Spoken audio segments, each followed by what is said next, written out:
제가 지난주에 참 안타까운 기사를 보았습니다. 여러 가지 사건 가운데 참 안타까운 기사를 보았는데, 말기암 환자가 개가 먹는 구충제를 먹으면 건강이 회복된다는 그런 내용의 기사였습니다.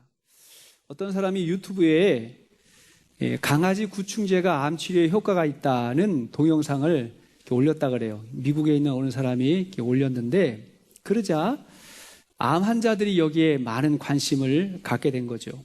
급기야 폐암 말기 판정을 받은 한국의 한 유명 방송인이 자기가 이제 강아지 구충제를 먹었다는 거예요. 먹고 보니까 통증도 줄고 또 혈액 검사도 정상 수치로 돌아왔다, 이런 내용을 SNS에 써가지고 올렸다는 소식이 기사로 나왔어요. 저는 정말 그랬으면 좋겠어요. 그런데 이것이 또 하나의 상처가 되지 않았으면 좋겠다는 생각이 들었습니다. 이런 이야기를 웃픈 이야기라고 한대요. 웃픈 이야기. 어떤 사람이 이런 이야기하면 웃잖아요. 그러면서도 안타깝잖아요. 웃을 수만은 없는 마음이 안타까운 이야기죠. 여러분, 누가 그 사람들의 아픈 마음을 다 헤아릴 수가 있겠습니까? 지푸라기라도 잡고 싶은 그 심정을 누가 이렇게 비난할 수가 있겠습니까? 자, 오늘 본문에서 다윗은 아주 심각한 고통, 육체의 아픔을 안고 하나님에게 간절히 기도하고 있습니다. 오늘의 시편도 다윗의 시편이죠. 다윗은 질병과 대적들의 공격으로 인해서 죽을 것 같은 상황에서 하나님께 탄식하며 기도하고 있어요. 근데 이 탄식의 기도가 회개의 기도로 연결이 되어서 교회의 전통에 의하면 시편 6편은 7대 참회시 가운데 하나입니다. 시편 전체에 7개의 참회시가 나오는데, 예를 들면 6편, 32편, 38편, 51편, 102편, 130편, 143편을 참회시라고 하는데, 내용을 보니까 다는 아니지만 다윗의 시예요. 다윗과 관련된 내용이 대부분이에요. 여러분, 다윗은 구약을 대표하는 사람이고 하나님의 특별한 사랑을 입은 사람이잖아요. 그런데 그런 다윗이 하나님 앞에 참회할 수밖에 없는 죄가 있었다는 거죠. 여러분, 회개가 전혀 필요 없는 의인은 없습니다. 우리가 하나님 앞에 회개함으로 의인이라고 여김을 받게 된 거예요. 우리가 의인된 것은 하나님 앞에 철저하게 회개함으로 받게 된 축복입니다. 자, 그렇다고 평생 죄책감을 가지고 살라는 건 아니에요. 회개한 사람만이 누리는 은혜와 평강이 있다는 것입니다. 그래서 회개가 큰 축복이 될 때가 있어요. 오늘 다윗의 기도가 그렇습니다. 자, 오늘 다윗의 기도를 통해서 우리가 무엇을 알 수 있을까요? 첫째는 고통 가운데 자신의 죄를 돌아본다는 거예요. 자, 고통 가운데 오히려 자기의 죄를 돌아봐요. 지금 다윗은 큰 고통 가운데 있습니다. 2절 말씀을 보니까 시작. 여호와여, 내가 수척하였사오니 내게 은혜를 베푸소서. 여호와여, 나의 뼈가 떨리오니 나를 고치소서. 여기 보니까 내가 수척하였사오니 라고 하는 말은 얼굴에 병세가 보인다는 거예요. 얼굴빛이 지금 이렇게 병의 모습이 보인다는 거예요. 그 고통으로 뼈가 떨린다고 했어요. 인간이 가장 큰 고통을 이야기할 때 그러죠. 뼈를 깎는 고통이라 그러잖아요. 큰 아픔이 있다는 거예요. 이거는 뼈뿐만이 아니라 내 육체에 엄청난 고통이 지금 있다는 것입니다. 그래서 다윗이 지금 큰 질병을 앓고 있다고 여겨지는 것이죠. 3절을 보니까 시작. 나의 영혼도 매우 떨리나이다. 여호와여, 어느 때까지니? 나의 영혼도 떨린다는 말은 다윗이 지금 영적인 고통도 느끼고 있다는 것입니다. 여러분, 우리의 육체와 영혼은 서로 영향을 주고받아요. 예를 들면 육체가 건강해야 영혼도 건강할 수가 있어요. 다는 아니에요. 육체가 너무 건강해가지고 바깥으로 다니면서 죄만 짓고 다니는 사람도 있거든요. 근데 육체가 건강할 때 영혼도 건강해지고, 반면에 영혼이 건강해야 육체도 건강해져요. 내 영혼이 잘된 같이 범사가 잘되고 강건해지기를 원한다. 관계가 있어요. 그렇기 때문에 어느 한쪽이 심각하게 상처를 입으면 다른 쪽도 타격을 받게 돼요. 육체가 고통스러우면 마음도 약해지고 믿음도 흔들리고 그런 상황이 오게 되는 것이죠.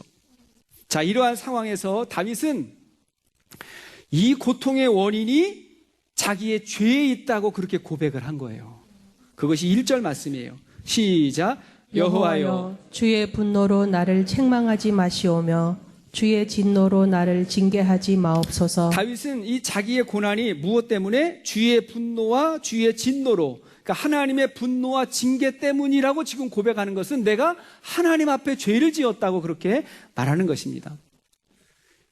다윗의 어떤 죄를 말하는 것인지는 분명히 나와 있지 않아요. 그런데 다윗의 인생 가운데 우리가 아는 큰 두 가지의 죄가 있지요. 하나는 우리아의 아내 밧세바를 범해서 생긴 죄악입니다. 그 죄가 한 번의 사건으로 끝나지 않았어요. 그의 큰아들 암논이 이복 동생 다말을 강간하는 일이 벌어지고 그 일로 인해서 다말의 오빠 압살롬이 반역을 하죠. 아버지에게 반역을 해가지고 다윗이 이제 성을 버리고 도망가야 되는 그런 상황이 됩니다. 이게 엄청난 상처가 되었을 거라고요. 또 하나는 다윗의 말년에 인구조사를 해서 하나님 앞에 범죄한 사실입니다. 사실은 이 숫자를 헤아린다는 것은 의미가 있는 일이거든요. 그래서 민숙이라고 하는 말은 뭐냐면 수를 헤아리다, 그런 말이거든요. 그게 의미가 있는데 같은 일을 해도 마음의 동기가 중요한 거예요. 다윗은 자기를 과시하려고 하는 교만함으로 인해서 인구조사를 실시합니다. 근데 하나님이 그 마음을 다 알고 계셨던 거예요. 그 죄로 인해서 이스라엘에 큰 재앙이 닥치게 되는데 이때도 다윗이 엄청나게 큰 충격과 상처를 받았겠죠. 여기서의 교훈이 있다 그러면 다윗이요, 도망다니고 광야를 헤매고 사울에게 고통받을 때는 절대로 죄 짓지 않았어요. 그땐 마음이 겸손했어요. 하나님 앞에 순결했어요. 근데 다윗이 성공하고 잘되고 아무 문제 없을 때 이렇게 큰 실수를 저지르게 되었다는 것이죠. 자, 이 두 가지 사건이 다윗의 치욕이며 고통의 원인이었습니다. 그런데 지금 다윗이 당하는 고난이 이 두 가지의 죄로 인한 고난인지 아니면 전혀 다른 일반적인 죄로 인한 고난인지 우리는 알 수 없어요. 근데 분명한 것은 뭐냐면 다윗이 고백하는 거예요. 자기의 이 고통 속에서 자기의 죄를 발견하고 하나님에게 회개하고 있다는 것입니다. 이런 상태가 돼버린 거예요. 여러분, 우리가 정말 조심해야 될 게 있는데 누군가가 고난에 빠졌을 때, 어떤 큰 어려움에 빠졌을 때에 그것이 그의 죄로 인해서 당하는 징벌이라고 단정 짓지 말아야 되는 것입니다. 우리가 쉽게 판단하면 안 돼요. 그 사람 죄 때문에 그래, 그럴 줄 알았어, 이런 이야기 하는 게 아니라고요. 욥의 친구들이 그랬죠. 욥에게 와가지고 고난 받을 만하니까 고난 받지 하면서 정죄를 했어요. 여러분, 모든 고난이 죄로 인해서 오는 게 아니잖아요. 의인이 당하는 십자가의 고난도 있잖아요. 그러나 고난 가운데 있는 사람은 누가 그렇게 말하지 않는다 할지라도 자기의 죄를 돌아보고 회개하는 게 자연스러운 모습인 거예요. 그 본인 스스로가 그렇게 하는 것입니다. 저는 비교적 건강해가지고 육체적인 고통은 그렇게 당하지 않았는데 작년 이맘때쯤에 제가 대상을 받았잖아요. 대상포진을 알아가지고 제가 한 2주 동안 엄청나게 고통을 받았는데 그때 몸도 아팠지만 제가 참 많이 회개했습니다. 왜 그렇죠? 고통이 이렇게 힘든 거구나. 그리고 우리 성도님들이 몸이 불편하고 아플 때 그분들의 마음이 이런 마음이었겠구나 하고 그 마음을 헤아리지 못한 거에 대해서 굉장히 많이 회개했습니다. 내가 아픈데 저는 회개를 하고 있는 거예요. 우리 성도님들은 그렇죠? 감기 몸살만 않고 와도 그런 고백을 막 하는 거예요. 부산 그 수영로 교회에서 목회하시던 정필도 목사님이 목회 초기에 새로운 교회에 부임해가지고 목회를 하는데 사람들이 많이 찾아왔답니다. 근데 어떤 집사님 한 분이 왔는데 이분이 교회를 너무 어지럽게 하고 목회를 너무 힘들게 해가지고 도저히 참기가 어려운 거예요. 아니, 내가 목회를 그만해야 될까? 이러한 심각한 고통까지 느꼈다는 거예요. 그래서 내가 목회를 더 해야 될까 말아야 될까 이 문제를 가지고 금식을 하며 철야 기도하러 산으로 올라갔대요. 기도하다가 새벽녘에 하나님의 음성을 들었대요. 근데 하나님이 뭐라고 말씀하시냐면 내가 문제다 그러더래요. 네가 문제다. 정 목사님이 깜짝 놀랐어요. 하나님께서 계속 말씀하시는 게 뭐냐면 나는 그 집사에게 교회를 맡기지 않고 너에게 맡겼는데 누구 때문에 못한다 그러면 그건 네 책임이다. 너의 책임이다. 깜짝 놀랐다는 거죠. 여러분, 우리 목자 목녀들도 사역하다가 힘들다 그러면 누구 책임이에요? 내 책임이다라고 생각하고 기도하면서 더 온전해지는 모습으로 나가야 되는 거예요. 누구 때문에 못한다 그러면 상처만 낳는 거예요. 성장해야 됩니다. 우리 성도님의 간증 가운데 참 인상적이었던 간증이 있어요. 그 가정에 큰 어려움이 찾아왔을 때 모든 사람들이 나에게는 잘못이 없고 다른 사람들에게 죄가 있다고 모든 사람들이 그렇게 말했대요. 나에겐 죄가 없다고. 그런데 이분은 정작 하나님 앞에 이 문제를 가지고 기도만 하면 하나님이 그건 내가 회개해야 돼 이런 마음을 주시다라는 거예요. 아니, 주위 사람들은 다 남편이 문제고 아내가 문제라고 하는데 이 사람은 기도만 하면 내 문제라고 하나님이 그러신다는 거예요. 그래가지고 이 문제를 가지고 하나님 앞에 항의하지 않고, 하나님 왜 내 문제입니까? 저 사람 문제죠 하고 항의하지 않고 그냥 성령이 시키는 대로 회개했대요. 그렇게 자신의 죄를 회개하니까 문제가 해결이 되면서 큰 고난을 극복했던 기도 응답이 있었다는 것입니다. 좀 굉장히 인상적인 간증이었어요. 반면에 이런 경우 있죠. 누가 봐도 자기 잘못인데 자긴 잘못이 없다 그러고 남편 탓이고 아내 탓이고 다 그래요. 심지어 하나님 탓이래요.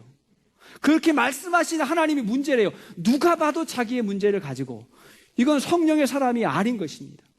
그러므로 여러분, 우리가 고난이 오거든 그것이 육체적인 고난이든 경제적인 고난이든 그것이 찾아오는 원인은 우리가 다 알 수 없습니다. 그러나 그것이 우리를 온전케 해서 예수 닮은 사람으로 성숙케 하는 것만큼은 틀림없습니다.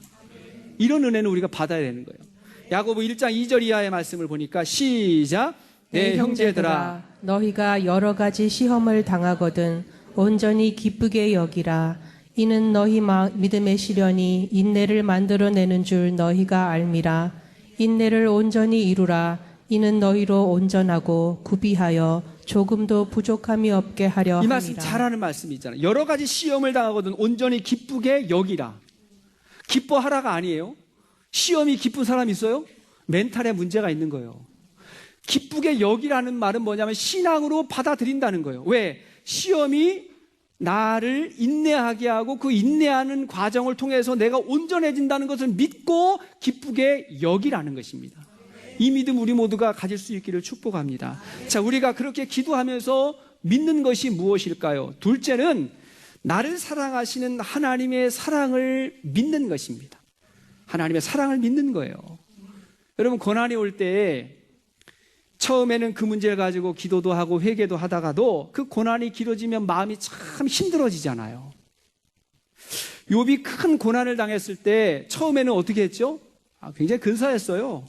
주시니도 하나님이시오 거두시니도 여호와이시오니 여호와의 이름이 찬송을 받으실지어다 하면서 근사하게 신앙을 고백하지 않습니까? 그런데 이 고난이 길어지는 거예요. 시간이 길어지는 거예요. 또 주위의 친구들이 찾아와가지고 말하는 거예요. 네가 회개해. 원인이 있으니까 고난이 있을 거 아니야. 하나님 앞에 회개해. 이렇게 이야기를 하고, 심각한 건 그의 아내지요. 아내. 욥의 아내는 3대 악처 가운데 하나거든요. 목사님, 내 아내도 거기에 드는데요 하는 사람이 있을지 모르겠지만 하여튼 3대 악처 가운데 한 사람이 욥의 아내인데, 욥의 아내가 찾아와가지고 그러는 거예요. 당신이 믿는 하나님을 욕하고 죽으라고, 하나님 저주하고 죽으라고 아내가 그렇게 이야기했어요. 이때 욥의 마음이 어떻겠어요, 여러분? 얼마나 마음이 힘들었겠어요. 가장 힘든 거는 그거예요. 혹시 하나님이 나를 버리신 건 아닐까? 하나님이 나를 잊으신 건 아닐까? 아니, 하나님이 안 계셨던 건 아닐까? 이런 절망이 찾아올 수가 있는 것입니다. 이게 믿음의 사람에게 가장 고통스러운 상황이지요. 근데 여러분 보십시오. 십자가에서 예수님이 고통당할 때 육체의 고통만이 아니라 영적인 고통이 있었어요. 그래서 예수님께서 어떻게 고백했어요? 나의 하나님, 나의 하나님, 어찌하여 나를 버리셨나이까? 버림받았다는 거예요. 하나님 왜 나를 버리셨습니까? 그러니까 하나님에게 버림받았다고 그렇게 이야기했잖아요. 왜 그랬죠? 지금 예수님은 하나님의 아들로서가 아니라 인간의 몸으로 인간의 죄를 대속하는 고난을 받고 있는 거거든요. 그러니까 버림받는 위치까지 갔던 거예요. 무서운 하나님의 침묵이었습니다. 여러분, 이렇게 하나님이 안 계신 것 같은 상황을 뭐라 그러죠? 그게 지옥이에요. 지옥이 어디예요? 하나님이 안 계시면 지옥이에요. 어둠은 빛이 없으면 결과적으로 어두워지는 거예요. 그러니까 하나님이 안 계시면 그냥 지옥이 돼버리는 거예요. 그래서 5절 말씀 보니까 5절 시작. 사망 중에서는 주를 기억하는 일이 없사오니 수월에서 주께 감사할 자가 누구리까? 여기 보니까 사망이 나오고 스올이 나오죠. 관계가 있다는 거예요. 이 스올이라고 하는 말은 죽음 혹은 죽은 자들이 머물러 있는 곳이에요. 여러분 구약시대 때는요, 천국과 지옥의 개념이 우리보다 굉장히 약했어요. 우리는 예수님의 부활하심으로 말미암아 신약 성경으로 말미암아 천국과 지옥이 무엇인지 아주 분명히 알지만 구약시대 때는 이게 희미했다고요. 그래서 스올에 가면 다 하나님을 모를지도 모른다 이렇게 두려워했던 것입니다. 그러니까 다윗이 이렇게 기도하는 거예요. 하나님, 제가 이렇게 절망하다가 죽어서 지옥으로 가버리면 내가 어떻게 하나님께 감사할 수 있습니까? 내가 어떻게 하나님 찬양할 수 있습니까? 하나님 나 긍휼히 여겨주세요. 이렇게 지금 기도했던 거예요. 여러분 인간이 당하는 가장 큰 고통이 뭘까요? 지옥이에요. 우리가 당하게 될, 어쩌면 구원받지 못한 사람이 당하게 될 가장 큰 고통은 지옥이에요. 어떤 사람은 이 세상의 삶이 너무 힘들어서 차라리 죽는 게 낫겠다고 죽었는데 가보니 지옥이에요. 그럼 그 지옥에서 뭘 깨달을까? 여기가 천국이었구나.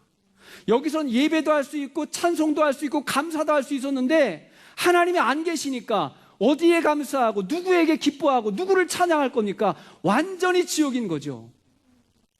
그 고통이에요. 이때 다윗이 믿는 게 있었어요. 그 믿음이 있었는데 4절 말씀 보니까 시작. 여호와여 돌아와 나의 영혼을 건지시며 주의 사랑으로 나를 구원하소서. 여기 주의 사랑으로 나를 구원하소서 이렇게 기도하잖아요. 다윗은 내가 죄가 없는 의인이기 때문에 구원해 달라는 게 아니죠. 다윗은 뭘 근거로? 하나님의 사랑으로, 하나님의 사랑을 믿고 구원해 달라고. 다윗은 경건한 사람이었어요. 경건한 사람이란 하나님의 사랑을 붙잡고 살아가는 사람을 말합니다. 여기서의 사랑은 히브리어의 헤세드라는 말인데 인자, 자비 그런 말도 번역이 돼요. 이것은 인간을 향한 하나님의 언약적 사랑을 말하는 거예요. 우리가 아무리 큰 죄를 지었어도 다시 하늘 아버지께로 우리가 돌아가기만 하면 하나님께서 언제라도 우리를 받아주신다는 거예요. 언제라도. 여러분 믿습니까? 그게 하나님의 사랑이거든요. 그래서 집을 나갔던 탕자가 그죠? 다시 그 모습 그대로 돌아왔는데 아버지가 받아주잖아. 이게 헤세드의 사랑이에요. 언제라도 우리가 돌아가기만 하면 주님 받아주신다고 말씀하셨어요. 이 헤세드의 사랑을 보여주시기 위해서 하나님이 우리에게 약속하신 게 두 가지거든요. 두 가지. 하나는 뭐냐면 예수님의 십자가의 사랑이에요. 자, 요한 1서 4장 10절 말씀 시작. 사랑은 여기 있으니 우리가 하나님을 사랑한 것이 아니요 하나님이 우리를 사랑하사 우리 죄를 속하기 위하여 화목 제물로 그 아들을 보내셨습니다. 예수께서 우리에게 하나님의 사랑을 보여주시려고 십자가의 고통을 당하셨다는 거예요. 그곳에서 하나님의 무서운 침묵까지 당하신 이유는 뭐냐면 그 십자가의 사랑을 통해서 하나님이 우리를 얼마나 사랑하시는지를 보여주시기 위해서 그래요. 여러분 예수님의 십자가를 믿으십니까? 십자가로 구원받았다는 것을 믿으십니까? 그럼 그것이 우리를 사랑하신다는 하나님의 약속이 되는 것입니다. 또 하나는 내 안에 오신 성령님이에요. 요한복음 14장 16절 말씀 보니까 시작. 내가 아버지께 구하겠으니 그가 또 다른 보혜사를 너희에게 주사 영원토록 너희와 함께 있게 하리니 그는 진리의 영이라 세상은 능히 그를 받지 못하나니 그는 그를 보지도 못하고 알지도 못함이라. 그러나 너희는 그를 아나니 그는 너희와 함께 거하시며 또 너희 속에 계시겠습니다. 여기 지금 예수께서 성령에 대해서 말씀하시잖아요. 여러분 성령님이 아니면 우리가 예수 믿을 수 없어요. 성령이 아니면 예수님의 십자가를 내가 받을 수가 없는 거예요. 근데 예수님의 십자가를 믿음으로 받았다면 여러분들 마음 가운데 지금 성령님이 계신 거예요. 여러분 믿으세요? 그 성령님이 영원토록 나와 함께 하신다고 말씀하셨어요. 주님이 말씀하셨어요. 그것이 믿어지면 하나님은 우리를 절대로 버리시지 않는다는 거예요. 영원토록 우리와 함께 하신다고 말씀하셨습니다. 근데 이런 하나님의 사랑은 머리로만 아는 게 아니에요. 진정한 회개를 통해서 경험하는 거예요. 진정한 회개를 통해서. 6절 말씀 보니까 6절 시작. 내가 탄식함으로 피곤하여 날 밤마다 눈물로 내 침상을 띄우며 내 요를 적시나이다. 다윗이 지금 눈물로 탄식하면서 내 요를 적신다.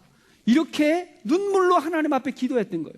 탄식도 하고 감사도 하고 하면서 눈물로 기도했던 거예요. 여러분, 하나님 앞에 이렇게 기도하면서 눈물 쏟으신 적 있으십니까? 네, 있으셔야죠. 그 참회 속에 하나님의 큰 사랑이 우리에게 다가오고, 아니 하나님의 큰 사랑을 경험했기 때문에 그렇게 눈물로 하나님 앞에 참회하며 회개할 수가 있었던 거예요.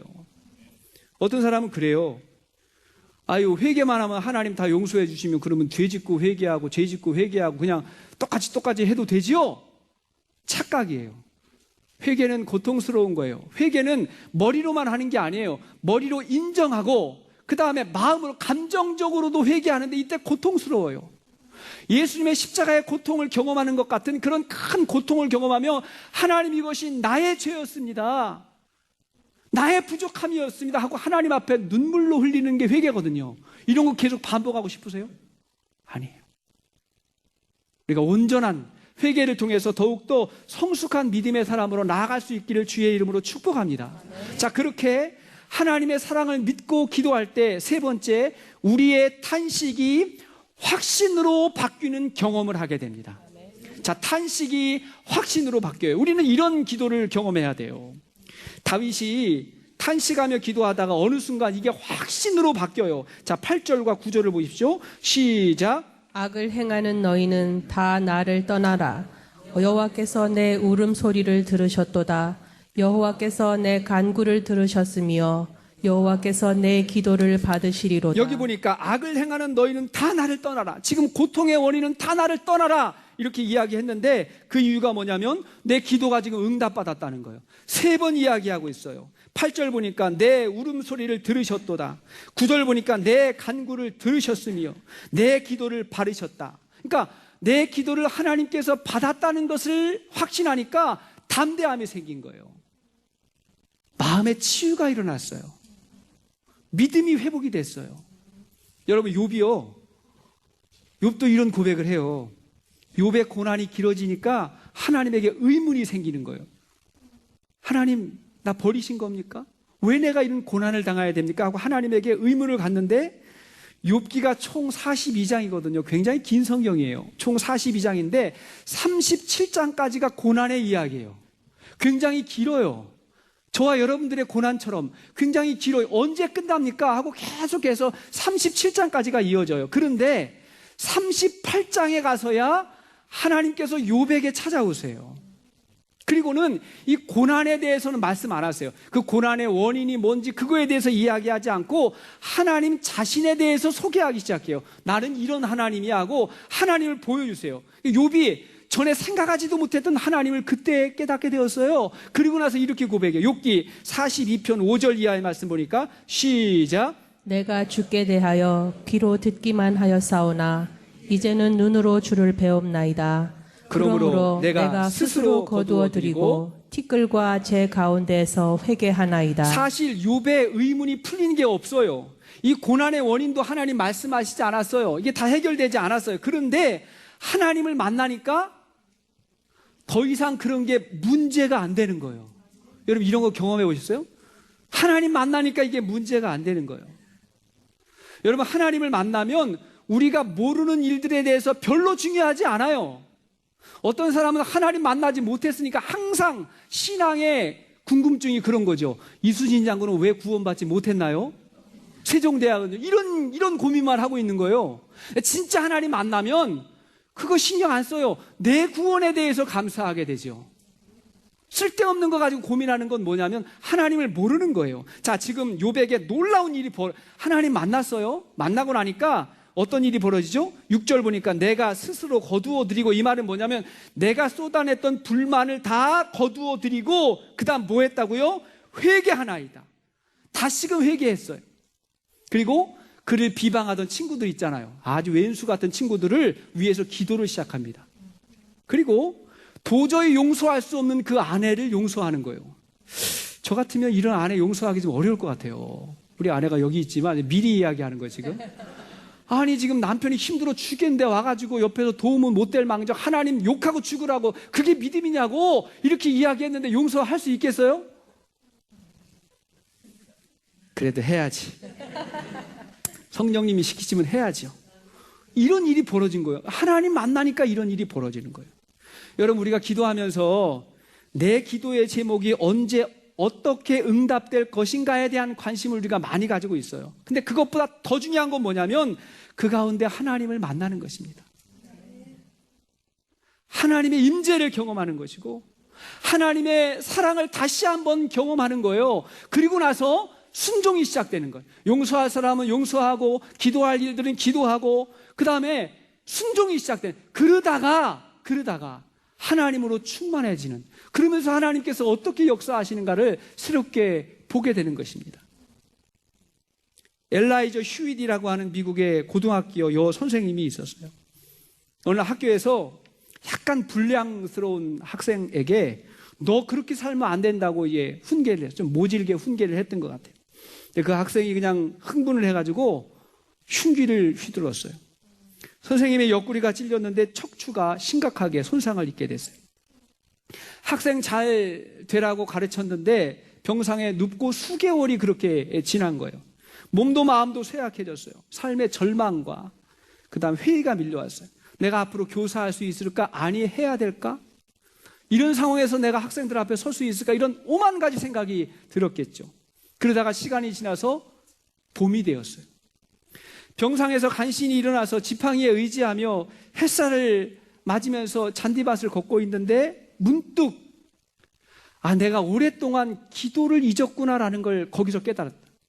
마음이 어려우니까 기도도 하지 못해가지고 내가 오랫동안 하나님 앞에 기도하지 못했다는 걸 깨닫게 되고 그 따스한 태양을 바라보며 주님 앞에 기도하기 시작했어요. 부르짖는 기도는 아니었겠죠. 야외니까. 그냥 주님 앞에 햇볕을 받아보면서 기도했어요. 그런데 그 순간 따뜻한 햇볕과 함께 주님의 형용할 수 없는 은혜가 그에게 착 임하기 시작했어요. 갑자기 눈물이 쏟아져 나왔어요. 어쩌면 평생 불구가 될 수 있음에도 불구하고 그 학생을 용서하는 기도를 하게 됐어요. 그 기도는 마음속에 노래가 되었고 그 노래를 선생님이 종이에 적기 시작했어요. 그 노래가 우리의 찬송이 되었어요. 제가 읽어볼게요. 내 영혼의 햇빛 비치니 그 영광 찬란해. 이 세상 어떤 빛보다 이 빛 더 빛나네. 주의 영광 빛난 광채에 내게 비춰주시옵소서. 그 밝은 얼굴 배울 때 나의 영혼 기쁘다. 그러니까 3절은 이런 거예요. 보세요. 내 영혼의 봄날 되어서 주 함께 하실 때 그 평화 내게 깃들고 주 은혜 꽃피네. 주의 영광 빛난 광채 내게 비춰주시옵소서. 그 밝은 얼굴 배울 때 나의 영혼 기쁘다. 이런 마음의 기도를 그가 했던 거죠. 여러분 보세요. 우리가 푸른 초장 맑은 물가에 있어도 그곳이 지옥이 될 수가 있고요. 사망의 음침한 골짜기를 걸어갈 때에도 거기가 천국이 될 때가 있어요. 중요한 건 뭐죠? 내가 주님이 함께 하시는 삶을 살아가느냐, 그거예요. 그게 중요한 거예요. 주님이 내 안에 계시고 내가 주님 안에 있으면, 주님의 지배를 받고 그 사랑 안에 있으면 그것이 바로 천국이 되는 줄로 믿습니다. 천국 아니에요? 그 사랑이. 자, 이렇게 하나님의 오심으로 원수들이 물러가게 됐어요. 확신이 오고 나니까 이제 원수들이 물러가서 10절을 보니까 시작. 내 모든 원수들이 부끄러움을 당하고 심히 떨미어 갑자기 부끄러워 물러가리로다. 예, 여기 보니까 내 모든 원수들이 부끄러움을 당하고 물러갔다 그랬어요. 처음에는 내가 두렵다 그랬는데 지금은 누가 두려워해요? 원수들이 지금 두려워 떨고 다 도망갔다, 이렇게 이야기합니다. 여기서 중요한 말이 뭐냐면요, 여러분, 갑자기라는 말인 것 같아요. 갑자기. 밑줄 한번 그어보세요. 갑자기, 호련히. 이게 뭐냐면 나도 모르는 사이에 그런 거예요. 내가 알 수 없는 시간에 그런 거예요. 기도하다 보니까 호련히 나도 알 수 없는 시간에 하나님이 개입하셔서 우리의 탄식이 확신으로 바뀌고 고난이 축복으로 바뀌고, 그죠? 우리의 슬픔이 변하여 춤이 되게 하시는 그 하나님을 찬양합니다. 그 하나님을 맛보게 될 것입니다. 그러잖아요. 저도 마찬가지예요. 참 힘들고 어려운 시기에, 그 고난의 시기에 기도하고 간구했는데 오늘 기도했다고 내일 달라지나요? 그렇지 않을 수 있잖아요. 그러나 그 시기를 기도하며 또 나가다 보니까 호련히 갑자기 어느 날 보니까 그게 문제가 안 되는 거예요. 새롭게 달라졌어요. 새로운 상황이 되었어요. 내가 성장했어요. 하나님의 축복이 임했어요. 이런 은혜와 축복이 우리의 삶이 되도록 오늘도 주 앞에 기도하며 나가는 우리 모두가 되기를 주의 이름으로 축복합니다. 자, 시편 30편 11절 말씀을 읽고 같이 한번 찬양하겠습니다. 시작. 주께서 나의 슬픔이 변하여 내게 춤이 되게 하시며 나의 베옷을 벗기고 기쁨으로 띠띠우셨나이다. 아멘, 아멘. 오늘도 찬양하면서 우리의 슬픔이 변하여 춤이 되게 하시고 주께서 함께 하시는 곳이 그 어디나 하늘나라라는 고백을 가지고 하나님 앞에 우리가 찬양하며 나가십니다. 우리 428장